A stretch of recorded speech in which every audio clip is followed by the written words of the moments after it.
24. Junior, can you unfreeze it? Aquí es la continuación de la profecía de nuestro Señor. Estamos bajo el mismo tema, ¿no? Escatología victoriosa. Es decir, este texto no es para bajarle la autoestima, ¿no?, al cristiano, pero es para motivarnos a creer en nuestro Salvador, aquel Cristo, aquel Dios que nos cuida, aún en medio de las tormentas. ¿Amén? Vamos a seguir empezando desde el versículo 14 de Mateo 24. Amén. Para honrar al Padre, al Hijo, al Espíritu Santo. Dice, y será predicado este evangelio del reino en todo el mundo, para testimonio a todas las naciones, y entonces vendrá el fin. Por tanto, cuando veáis en el lugar santo la abominación de que habló el profeta Daniel, el que lea entienda. ¿Okay? Entonces, los que estén en Judea huyan a los montes. El que esté en la azotea no descienda para tomar algo de su casa. Y el que esté en el campo no vuelva atrás para tomar su capa. Mas hay de las que estén encintas y de las que críen en aquellos días.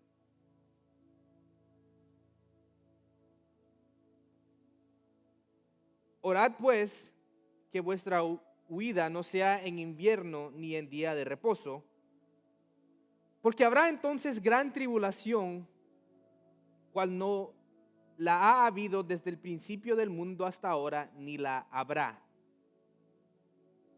Y si aquellos días no fuesen acortados, nadie sería salvo, mas por causa de los escogidos, aquellos días serán acortados. Probably go to the back.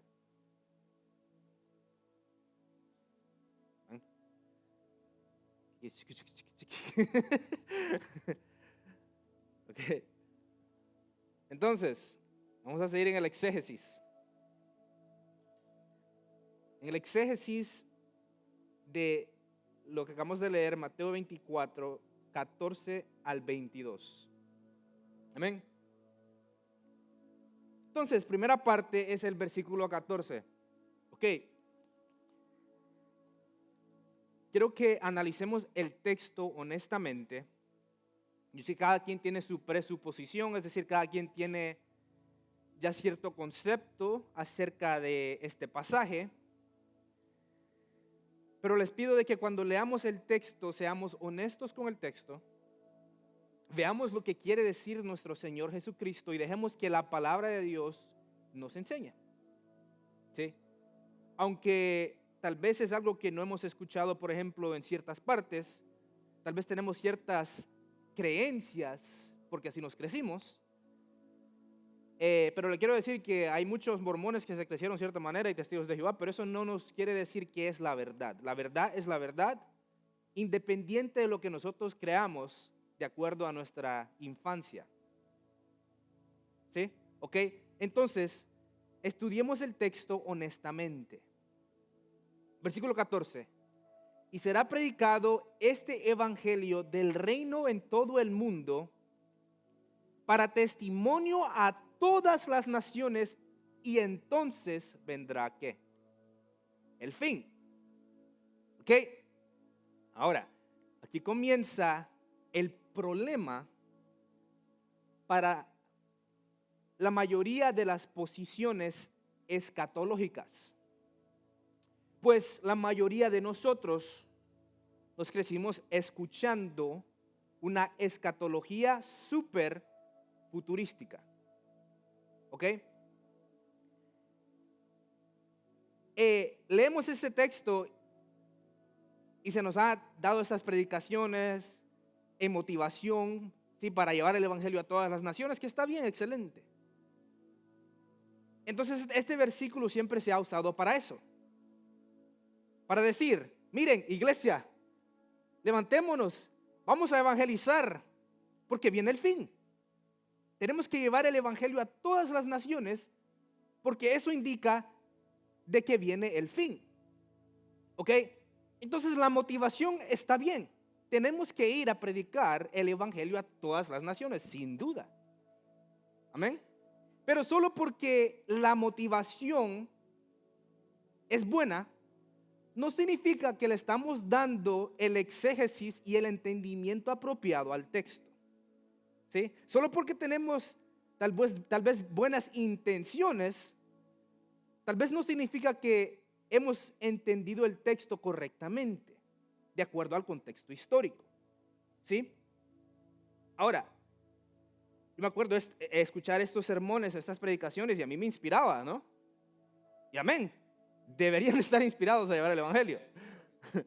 Entonces, pero aún así, nunca entendía la totalidad del contexto de lo que quiere decir el Señor en Mateo 24.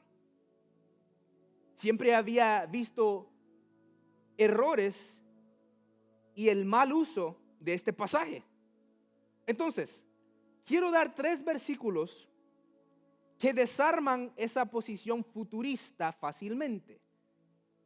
Espero que estemos dispuestos a analizar el texto. Y lo vamos a leer en las cartas de Pablo.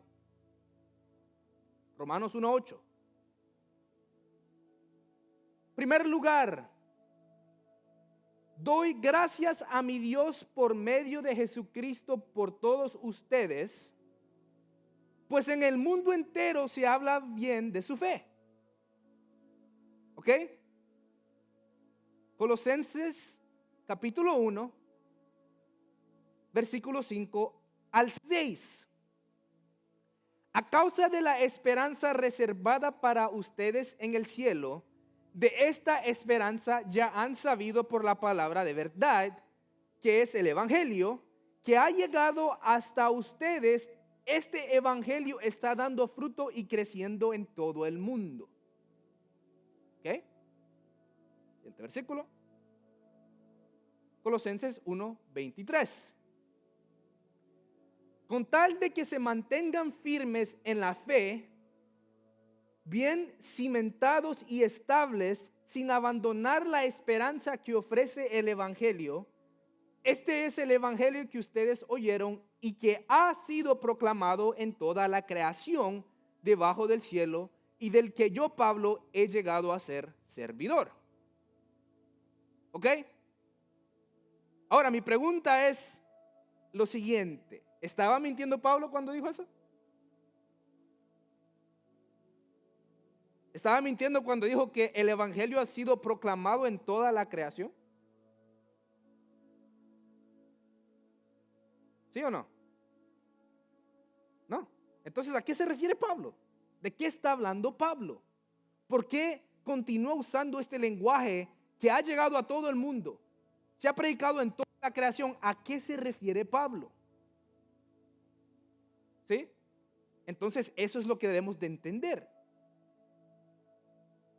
Dice Pablo que ha sido proclamado en toda la creación, en el mundo entero, en todo el mundo. Si no está mintiendo, ¿a qué se refiere Pablo? ¿Sí? ¿Por qué continúa diciendo eso Pablo de que el evangelio ha sido predicado en todo el mundo, en toda la creación? Vemos diferentes pasajes que usan este mismo lenguaje. Entonces, ¿a qué se refiere Pablo? Esa es la pregunta clave para entender Mateo 24. ¿Sí? Ahora, les voy a dar otro versículo de Pablo y vamos a examinar ese versículo. Romanos 10:18. Pero digo, ¿no han oído? Antes bien, Por toda la tierra ha salido la voz de ellos y hasta los fines de la tierra sus palabras. Ahora les digo que lo que ven ahí subrayado en amarillo, la tierra, y en Mateo 24:14, el mundo, están usando la misma palabra griega. Esa palabra griega es oikúmene. ¿Ok? Oikúmene. Ahora estudiemos esa palabra. ¿Sí? ¿A qué se refiere Pablo? ¿Y por qué Pablo usa la misma palabra que el Señor usa en Mateo 24? Aquí dice en toda la tierra, en el otro versículo dice en todo el mundo. ¿Sí? Pero esos obviamente se pueden intercambiar. Yo puedo decir, vivimos en el mundo, vivimos en el planeta Tierra. ¿Sí? ¿Ok? Ahora, la palabra oikúmene en el léxico griego, el Strong's, significa mundo, está la clave, tierra habitada, la parte terrestre del globo, especialmente ¿qué? El Imperio Romano. Está hablando del mundo conocido. Está hablando del mundo habitado, del mundo civilizado. ¿Ok? Pablo, le aseguro que Pablo no conocía acerca de las tribus que estaban en las Amazonas. ¿Ok? Él no tenía conocimiento de esto. Lo que Pablo conocía y lo que los judíos le llamaban el mundo era el mundo civilizado, el mundo conocido de ese tiempo, el mundo romano. Por eso los estudiados, los académicos nos dicen que esta palabra oikúmene se refiere al Imperio Romano, que es el mundo conocido. ¿Ok? Entonces ahora, así vemos que Pablo no está mintiendo. Pablo no es un mentiroso. Cuando él dice que ha llegado a toda la creación y a todo el mundo, no está mintiendo. Porque el evangelio explotó y se esparció en todo el Imperio Romano. ¿Sí? Entonces no está mintiendo Pablo. Y es la misma palabra que se usa en Mateo 24:14. Ahora entendemos esa palabra, oikúmene. Muchas veces lo que pasa es que tratamos de tomar este texto y juntarlo con lo que sucede en Apocalipsis, pero esos son dos diferentes eventos. ¿Ok? Mateo 24 no está hablando de la bestia en Apocalipsis. Eso es más adelante, ¿ok? Esto está hablando de algo local, especialmente en Judea. Y muchas veces tratamos de unir estos dos pasajes, pero no están hablando de lo mismo. Es muy diferente, ¿sí? Ahora entendemos eso y podemos continuar. También les quiero enseñar que esta interpretación no es nueva, es de hecho antigua. Es la interpretación que la iglesia siempre ha tenido por 1900 años. Y es consistente. ¿Sí? Le puedo enseñar lo que dice Eusebio de Cesarea en el año 300. Imagínense, en el año 300. Hace 1700 años. Y les aseguro que este varón entendía el griego mejor que todos nosotros. ¿Sí? Entendía la cultura judía mejor que todos nosotros, ¿sí? Porque él vivía en Roma, ¿sí? En el Imperio Romano. ¿Qué dice? La enseñanza del nuevo pacto fue difundida a todas las naciones e inmediatamente los romanos sitiaron Jerusalén y la destruyeron junto con el templo. ¿Sí? Entonces Eusebio en sus escrituras históricas nos dice de que esta enseñanza del nuevo pacto llegó a todas las naciones. Pero vuelvo, ¿a qué se refiere? Al mundo conocido. ¿Sí? Al mundo conocido. Ahora, así podemos avanzar, versículo 15. Vamos a ir un poco lento para que mi esposa pueda traducir bien, porque si no se le va a ir la onda. ¿Qué? Por tanto, cuando veáis en el lugar santo la abominación de que habló el profeta Daniel, el que lea entienda.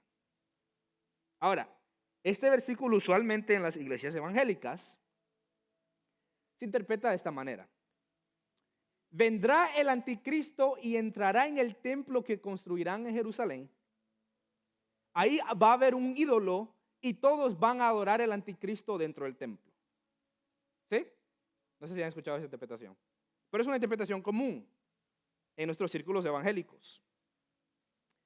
Y después de eso viene la gran tribulación en todo el mundo, ¿verdad?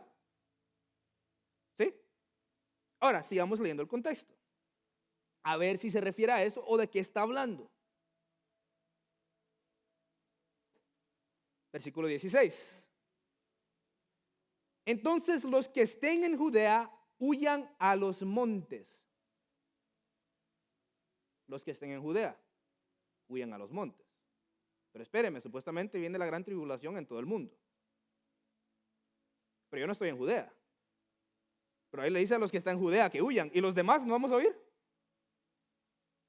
Está hablando de lo mismo aquí en Mateo que se habla en Apocalipsis. Esto es algo diferente. Mire, yo no vivo en Judea. Entonces, ¿qué me va a decir? ¿Va a venir persecución y nosotros no vamos a oír, solo los de Judea? No podemos brincar esa palabra, pues está hablando de Judea. Huyan a los montes. ¿Yo a qué monte voy a oír yo aquí? ¿Ah? No está hablando de eso. Tenemos que ser honestos con el texto. No podemos tener nuestras ya creencias y tratar de hacer que encajen con el texto, así como quemar un pozo, como un rompecabezas. No nos rompamos la cabeza. Dejemos que el Señor nos enseñe. Explique. ¿Sí? Esto está hablando de Judea, que huyan a los montes. Y le digo con certeza de que eso sucedió. No, hombre. Ni modo, pues no podemos. ¿Ok? Entonces, sí sucedió. Llegó Roma y los apóstoles se acordaron de lo que el Señor les había dicho y huyeron hacia los montes y se escaparon. Los apóstoles sobrevivieron, la mayoría, porque se acordaron de lo que el Señor les había dicho. Cuando llegó Roma a invadir, los apóstoles que todavía estaban vivos huyeron hacia los montes. ¿Sí? Sucedió. Esto no está hablando de la persecución que va a suceder en todo el mundo hacia los cristianos, está hablando de algo local. ¿Ok? Sigamos. Y le quiero demostrar lo que Lucas, el otro evangelio sinóptico, nos dice acerca de esto. Porque saben que esta historia no solo se dice en un evangelio, pues se dice en los evangelios sinópticos. Y Lucas nos recuerda de lo que el Señor ha dicho, pero nos da un poquito de información extra, más amplio. Lo que dice Lucas en su capítulo 21. Pero cuando viereis a Jerusalén, ¿qué? Rodeada de ejércitos, sabed entonces que su destrucción ha llegado. Entonces los que estén en Judea, huyan a los montes, y los que en medio de ella váyanse, y los que estén en los campos no entren en ella. ¿Ok? Entonces, Lucas clarifica de que esto está hablando de que Jerusalén va a estar rodeado de un ejército. Y le digo con certeza que sucedió. El ejército romano rodeó todo Jerusalén. Bloqueó la entrada y la salida de Jerusalén para que no pudieran ni comer ni traer comercio, y cayó una hambruna en todo Jerusalén. ¿Sí? Sucedió eso. Esto es un contexto diferente. Fue terrible. Entonces no podemos confundir esto con lo que se habla de la bestia, el Apocalipsis. Esto es diferente. ¿Sí? Esto es diferente. Es lo que dice Juan Crisóstomo en el año 390. La abominación de la desolación significa el ejército por el cual la ciudad santa de Jerusalén fue desolada. No dice va a ser desolada, dice fue desolada. Obviamente estaba hablando del Imperio Romano. ¿Sí? Entonces aquí vemos la enseñanza bíblica, exégesis bíblico, mano a mano con la enseñanza histórica de la Santa Iglesia de Dios. Mano a mano. ¿Sí? Versículo 17.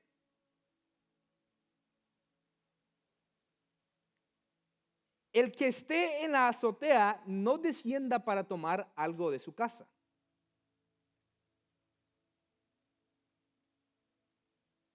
¿Cuál azotea? Porque habla de azoteas.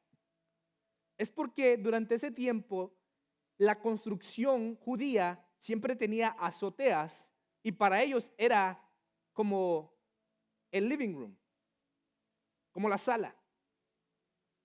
Ahí se juntaban, ahí comían, ahí hablaban, ¿sí? Ese era el lugar como la sala donde convivían con sus amigos y familiares.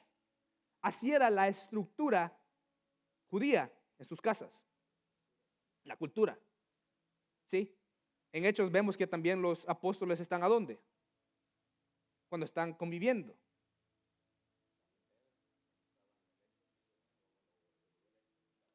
Exacto. En la azotea. Entonces, es decir, ustedes van a estar tranquilos en la sala. Tal vez comiendo, tal vez hablando con sus amigos y con sus familiares. En su tiempo de descanso, ya tal vez en la tarde, probablemente. Cuando de repente va a llegar un imperio, un ejército y va a rodear todo Jerusalén, no bajen a la casa. Escóndanse en la azotea. ¿Sí? Para nosotros eso no es común. ¿Quién se junta en la azotea a ver televisión con sus amigos? Pues no creo, pues nosotros nos juntamos en la sala, abajo. Pero para ellos eso era común. ¿Sí? Tenían su azotea, bien bonito, ahí se juntaban con sus amigos y familiares. Versículo 18. Y el que esté en el campo no vuelva atrás para tomar su capa. Mas hay de las que estén encintas y de las que críen en aquellos días. Orad pues que vuestra huida no sea en invierno ni en día de reposo. Entonces mi pregunta es, si en Judea ¿es invierno aquí en Texas? No. Aquí es verano, aquí tenemos verano 11 meses al año. Tenemos aquí una semana de invierno. ¿Verdad? Y es una tormenta y ya se acabó el invierno, ¿verdad? Este año tuvimos una semana de invierno. ¿Ok? Entonces, si es invierno en Judea, obviamente no va a ser invierno en China. Obviamente no va a ser invierno en Estados Unidos, en México, ¿sí? En Perú, obviamente no. Y le digo, ¿usted observa el día de reposo? No sé si es mesiánico, ¿sí? Pero no sé si observa el día de reposo. El Shabbat. ¿Sí? Nosotros no observamos eso.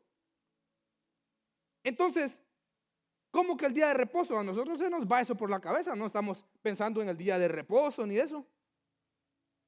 Obviamente está hablando en un contexto judío. Los que observan el día de reposo. En invierno, imagínense qué difícil. Oren para que no llegue esta persecución cuando ustedes estén en el día de reposo. No pueden hacer nada. Más sagrado. Están confiados. Están tranquilos. Los agarró por sorpresa. ¿Sí? 21. porque habrá entonces gran tribulación, cual no la ha habido desde el principio del mundo hasta ahora, ni la habrá.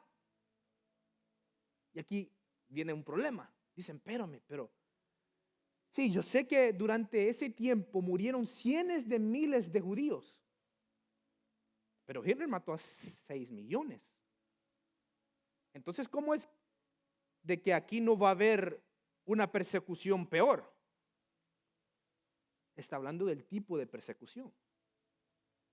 Le aseguro que si nos ponemos a pensar individualmente, el sufrimiento que sucedió en Judea es mucho peor que lo que le sucedió a los judíos durante Hitler. Se comían a sus propios bebés de hambre. Cuando llegaron los soldados romanos, había tanta sangre por todos lados porque los ladrones invadían a donde estaban las madres, donde sabía que había alguien que estaba embarazada o que acababa de dar a luz, para robarse al niño, para comérselo. Por el hambre que había. Partían sus hijos en mitad y guardaban otras partes y se peleaban por las partes. Sangre cubría todas las paredes, el piso, tanto que costaba encender las casas por la sangre. El fuego no encendía de por veces. Lo que sucedió en Judea fue horrendo. Y nunca ha habido una persecución así. Colgados en palos en todas las calles, y cuando no cabían, los montaban los cuerpos así, en montañas. Cuando no cabían los cuerpos. Cientos de miles de judíos muertos en Judea. Está hablando de la clase de sufrimiento que sucedió. ¿Sí? De eso dice, nunca ha habido algo así, ni lo habrá. Tal vez en número hay mayor. Pues en número hasta China, Rusia ha matado más gente. Pero está hablando del tipo de sufrimiento que sucedió, del dolor.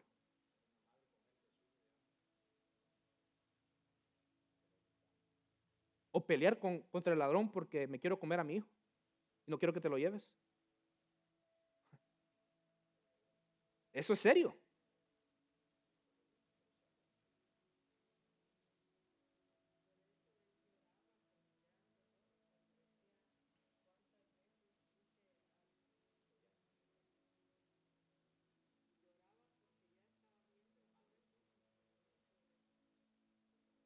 Y lo acaba de decir antes de que empiece a explicar todo esto. Ahí empieza a explicar eso. Por eso el Señor sufre. Yo los quería salvar.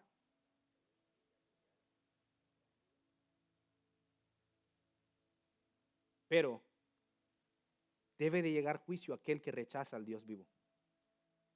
Y cayó. ¿Sí? A él lo maltrataron. A él lo golpearon. A él lo crucificaron. Y por eso cayó juicio sobre Jerusalén. ¿Sí?